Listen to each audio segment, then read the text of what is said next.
아침 목사에 오신 여러분들을 환영하고 축복합니다. 또 하나님께서 새로운 날을 우리에게 허락하셨는데요. 새로운 날에 걸맞는 새로운 은혜로 오늘 하루 우리 인생을 채워주지 믿습니다. 오늘은 바울이 에베소에 전도하다라는 제목을 가지고 사도행전 19장 1절부터 20절까지 말씀을 좀 더 살펴봤으면 좋겠습니다. 우리 8절부터 10절까지 말씀 같이 한번 읽어볼까요? 바울이 회당에 들어가 석 달 동안 담대히 하나님 나라에 관하여 강론하며 결면하되 어떤 사람들은 마음이 굳어 순종하지 않고 무리 앞에서 이 도를 비방하거늘 바울이 그들을 떠나 제자들을 따로 세우고 두란노 서원에서 날마다 강론하니라.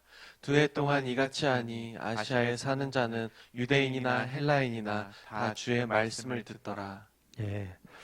바울이 에베소에 오게 됩니다. 에베소에 와서 몇 명의 제자들을 만나죠. 그들에게 복음을 전하고 그들이 성령을 받는 사건이 기록되어 있습니다.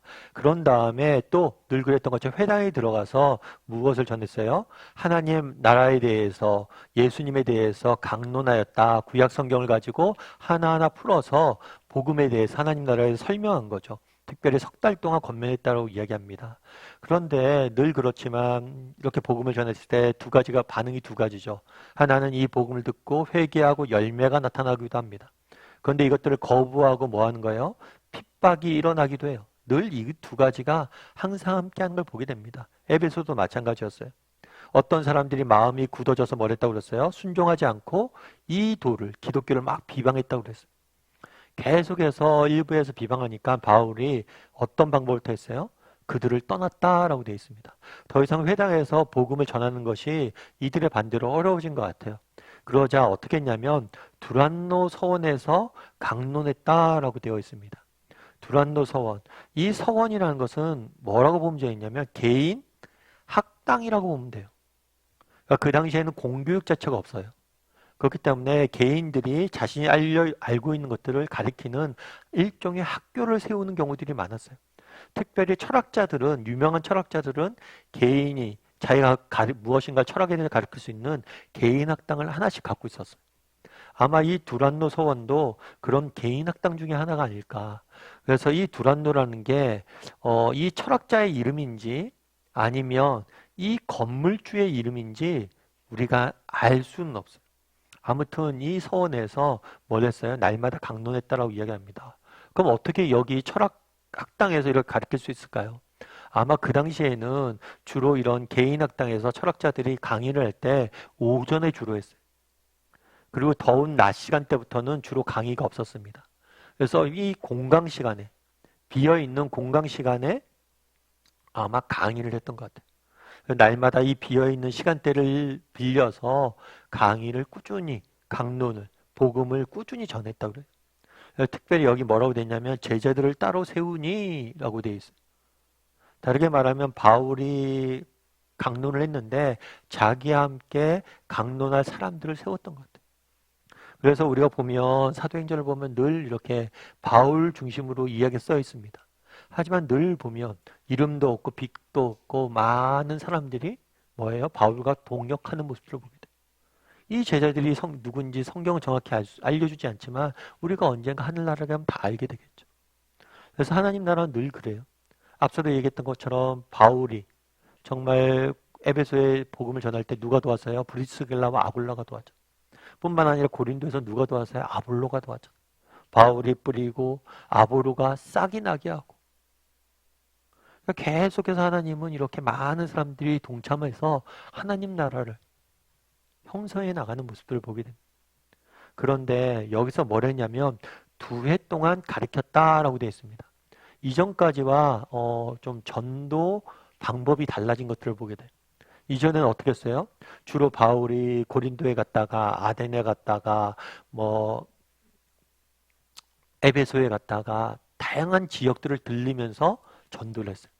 그런데 3차 전도여행부터 그러지 않아요.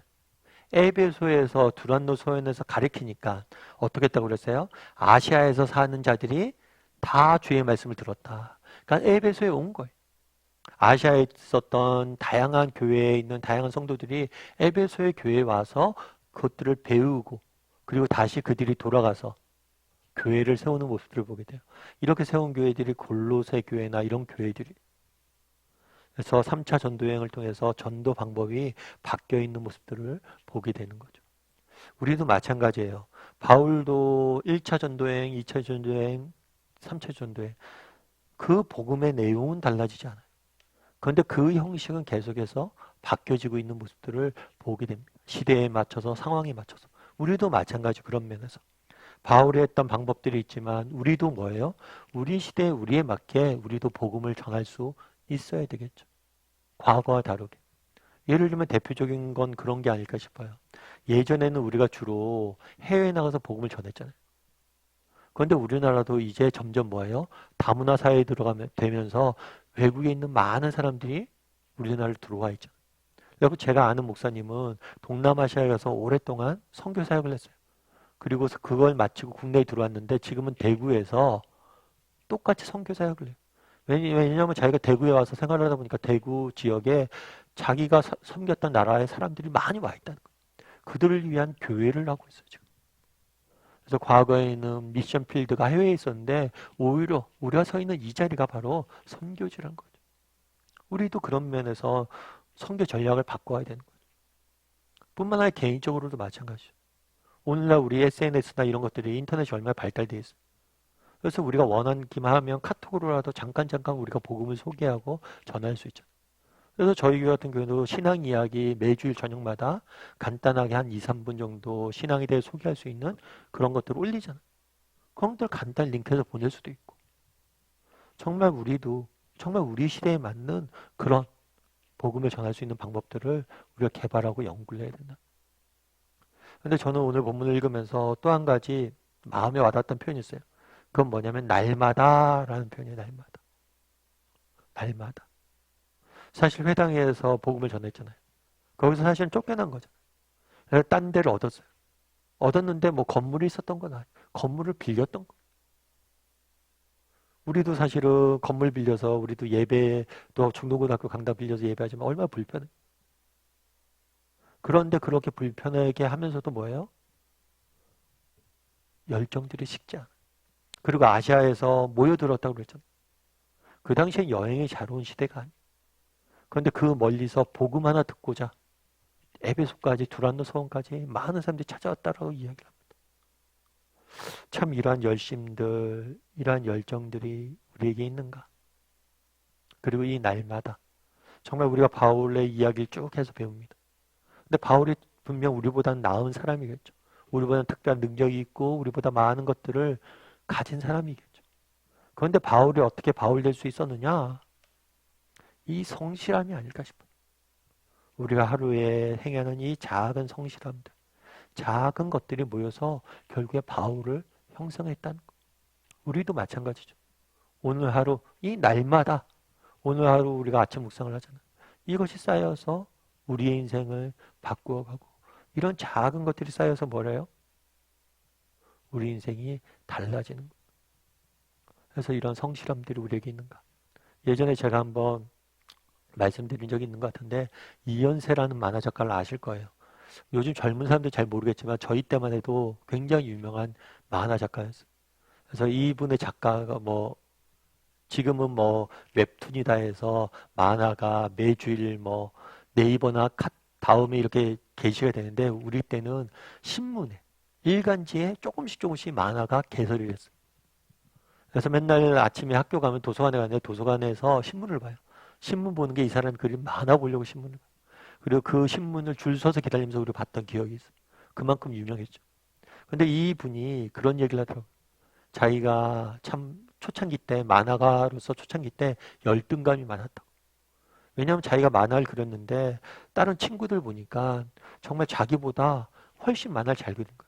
자기는 밤새 그렸는데 다른 친구들 보니까 밤새 술 먹고 놀다가 새벽에 잠깐 그려서 보냈는데 그 친구 만화가 훨씬 더 인정받고 인기도 많고 그러더라고요. 그래서 그 사람이 그런 얘기를 생각이 들 때, 아, 나는 만화가 체질이 아닌가 보다. 다른 직업을 찾아야 되냐. 그랬더니 그때 선배가 한 명이 조언을 했대. 어떤 조언을 했냐면, 야, 현세야, 만화는 손으로 그리는 게 아니라 엉덩이로 그리는 거야. 엉덩이로. 저렇게 재능이 있고 이런 사람들 그냥 가게둬. 그냥 꾸준히 지금처럼 열심히 엉덩이로 그려봐. 열심히 투자해봐. 그러면 될 거야. 그 선배의 조언이 큰 힘이 됐대. 그러면서 이현세 씨가 그런 얘기를 한다. 인생을 살다 보면 천재를 만난다. 그럼 천재는 그 생각이 두라고. 그런데 먼 훗날 조금만 시간이 지나면 그 천재가 이렇게 뭐냐면 그냥 쓰러져 있는 모습을 보게 된다. 왜냐하면 그 젊은 날 자기보다 재능이 많았던 만화가들이 많았대. 근데 자기만 재능만 믿고 만화 그리다 보니까 결국에 중간에 다 포기하고 다 떠났대. 그래서 그렇게 엉덩이로 그리는 거다. 참 그 말이 와닿더라. 바울이 바울 될 수 있었던 이유는 뭡니까? 정말 날마다 이 성실이 모여서 된 거. 우리도 마찬가지죠. 오늘 우리가 하루 살아가야 되잖아요. 이 살아갈 때 이 삶이 무슨 의미가 있을까? 오늘 하루 일상이 무료하게 돌아가잖아요. 매일매일 반복될 수 있잖아요. 그런데 이런 것들이 쌓여서 우리를 형성하는 거예요. 그래서 우리가 오늘 아침에 아침 묵상하는 것도 그런 이유고 또 기도함으로 시작하는 것도 이런 이유. 이런 작은 시간들이 쌓여서 우리를 이루어갈 거예요. 그런 믿음을 가지고 오늘 하루 정말 한 걸음 한 걸음 정말 각자 주어진 자리에서 믿음을 가지고 이렇게 믿음을 가지고 걸어갔을 때 하나님께서 이 모든 것을 거두게 할 것이다. 믿음을 가지고 각자 서 있는 자리에 잘 섬김의 삶을 사는 저와 여러분이 되길 소원합니다.